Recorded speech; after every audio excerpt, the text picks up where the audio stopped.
Hi there, Ahmed. It's Mrs. Sheen. I'm just looking at your assignment and I decided to make a video comment because I am not able to come into this and write anything. It's the way that it is submitted. I'm assuming you put it as in the text box, but it's not allowing me to type any comments and I can't download it to make a document that I can comment on. So I'm going to just talk you through any comments I have.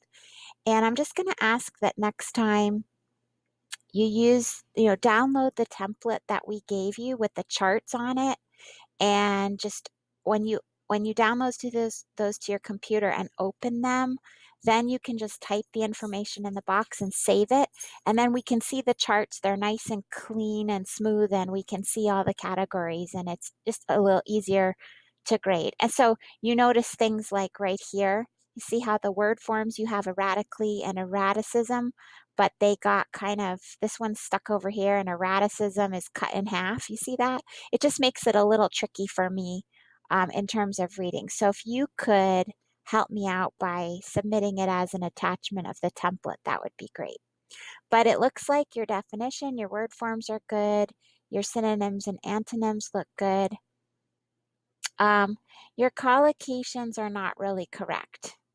Okay, so erratic of something and erratic in something might be.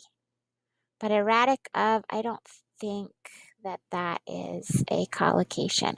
Let me just quickly see if I can find a link to, okay, I do have a link to a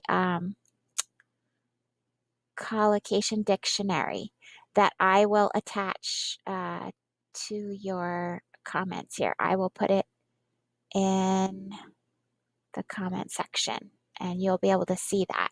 There are correct collocations for erratic. So one of the things you want to do with that is look at the collocation dictionary that's suggested in the assignment instructions.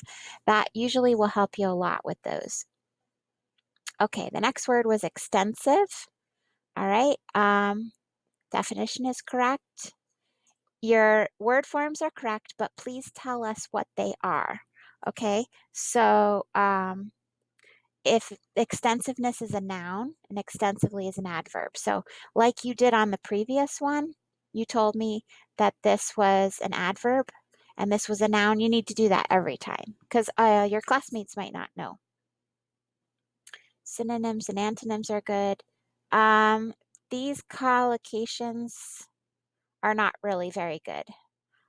So you need to kind of work on that a little bit. Let me see if I can find any of those for you. No, I can't do it quickly while I'm talking to you in this video, but extensive is the word. So you want to think of collocations for that word. If one thing you can do is you can just Google collocations of the word extensive and see what happens. Sometimes you can find things that way. All right, his knowledge is okay, is very extensive. This should be is very extensive, not in. Our house is very extensive. Well, we might not really use that expression as a native speaker. I understand what you're saying, but we don't usually use it to describe a size of a physical thing. It's usually to describe a process, a project, a thought, things like that, a theory.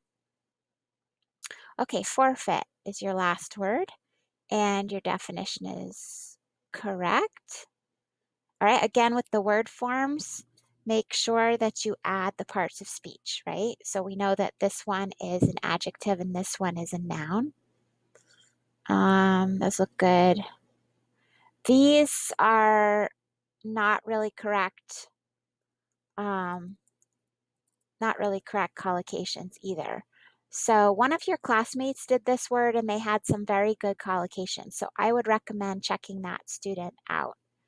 All right, so that's your sentences are okay. So collocations, you still need to look at that a little bit more carefully. Use a collocation dictionary whenever you can. Otherwise, Google the word. If you have any questions for me based on these comments, Ahmed, just feel free to email me. Okay, but overall, did a great job. Thank you so much.